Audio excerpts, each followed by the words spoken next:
Comment va votre dos? Et vos épaules? Pas trop tendues? Je vous pose la question sérieusement, hein. Ce n'est pas ici une forme de politesse, non, non, non. Parce que je sais ce que ça fait de trop porter, trop longtemps, trop souvent.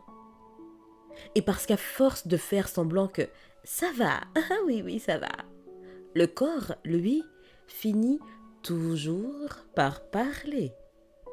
Le dos encaisse, les épaules aussi, la nuque se raidit, la respiration se fait plus courte. Et un jour, sans prévenir, ça coince, oui, ça bloque, ça lâche. Pas parce que vous êtes fragile, mais parce que vous êtes chargé. Cher ami, je n'ai aucun doute sur votre bonne foi, votre générosité, votre envie sincère d'aider, de soutenir, de soulager.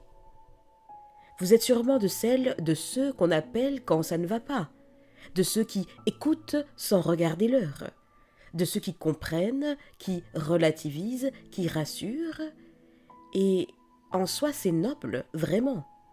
Mais il y a une chose qu'on oublie souvent de vous dire, c'est que dans cette boucle du don de soi, on peut se perdre, on peut s'oublier. Cher ami, franchement, comment voulez-vous porter encore plus de sacs alors que votre dos plie déjà sous les vôtres? Regardez vos sacs, prenez un temps, regardez-les. Certains sont lourds, d'autres sont vieux, datent de l'année je ne sais combien. Certains sont en train de se déchirer là, sous vos yeux. Et vous faites comme si vous ne voyiez rien. Ou alors, vous ne voyez vraiment pas, mais là, c'est un autre sujet. Et pendant ce temps, vous êtes occupé à porter le sac des autres, à les aider à se décharger, à les écouter vider leur sac émotionnel sur vous, en vous. Parfois, souvent, ces sacs ne sont même pas si lourds que ça. Parfois, ils pourraient très bien les porter eux-mêmes. Mais comme vous êtes là, comme vous êtes solide, comme vous dites toujours oui, ils les posent sur vous, ils vous les posent sur le dos. Et pire, certains envoient, jettent carrément leur sac dans votre direction en espérant que vous veniez les réceptionner avec votre dos, si possible, bien courbé. Et vous acceptez, inconsciemment, involontairement, parce que vous savez écouter, parce que vous êtes forte, fort, parce que vous avez appris très tôt peut-être que votre valeur venait de ce que vous apportiez aux autres. Mais, cher ami, laissez-moi vous dire quelque chose de très clair. Être capable de porter ne signifie pas devoir porter. Vous êtes fort, forte, oui, mais vous êtes humain. Vous avez des ressources, oui, mais elles ne sont pas inépuisables. Et non, savoir écouter n'est pas une invitation à devenir la poubelle émotionnelle de la première personne qui s'est cassé un ongle en essayant d'ouvrir un coquillage à main nue.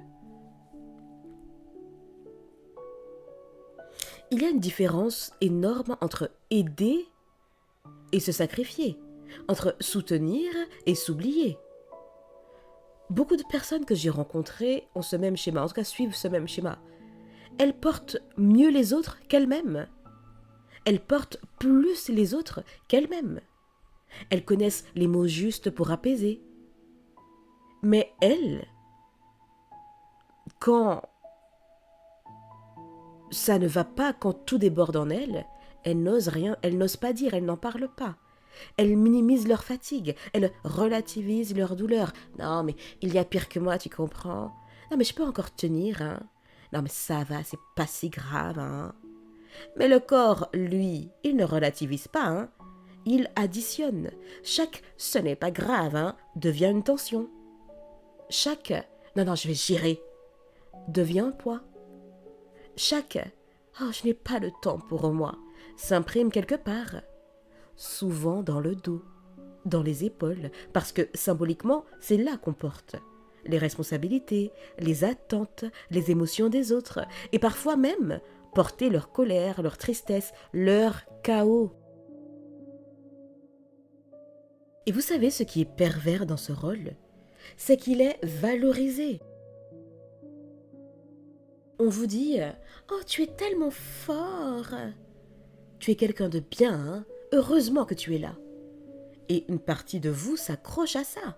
Parce que si vous ne portez plus, qui êtes-vous? Et c'est là que ça devient plus délicat. Parce que poser des sacs, pour vous, ce n'est pas juste vous reposer.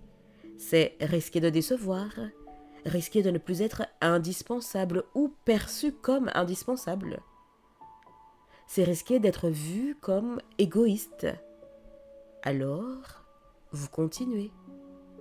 Même quand le dos tire, même quand les épaules brûlent, même quand vous rêvez secrètement de silence, de solitude, de légèreté. Cher ami, si vous ne choisissez pas consciemment quels sacs sont à vous,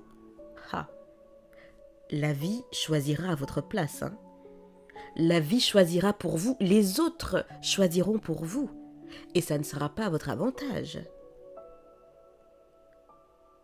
Et ça se manifestera sous la forme de douleur, de fatigue chronique, d'irritabilité, de burn-out émotionnel ou de burn-out tout court. Et en soi, ce n'est pas une punition, c'est un signal. C'est votre corps qui vous dit « on ne peut plus continuer comme ça ». Et non, la solution n'est pas de devenir plus dur, ni de couper tout le monde, ni de devenir indifférent ou indifférente. La solution, en tout cas une des solutions, c'est le discernement. Apprendre à reconnaître ce qui vous appartient, ce qui ne vous appartient pas ou plus, ce que vous pouvez porter et ce qui dépasse vos limites. La prochaine fois que quelqu'un vous confie un problème, posez-vous intérieurement cette question. Est-ce que ce sac est à moi?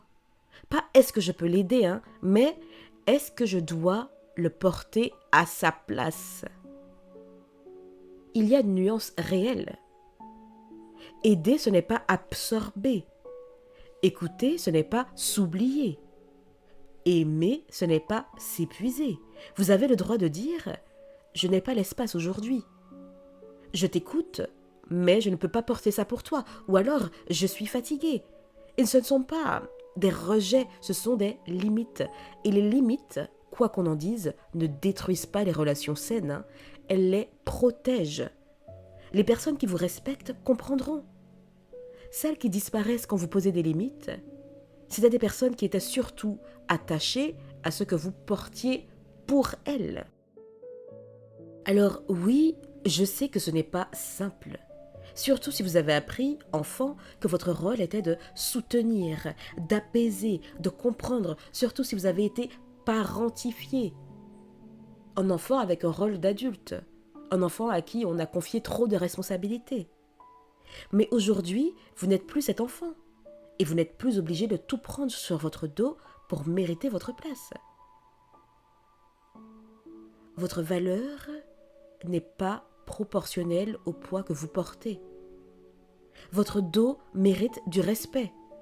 Vos épaules aussi, votre énergie encore plus. Vous méritez du respect.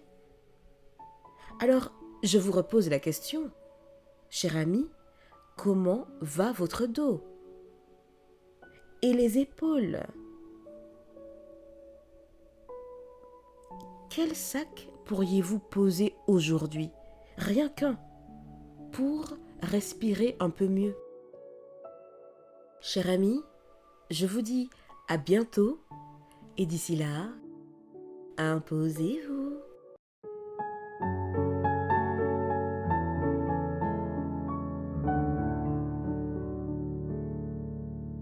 Every day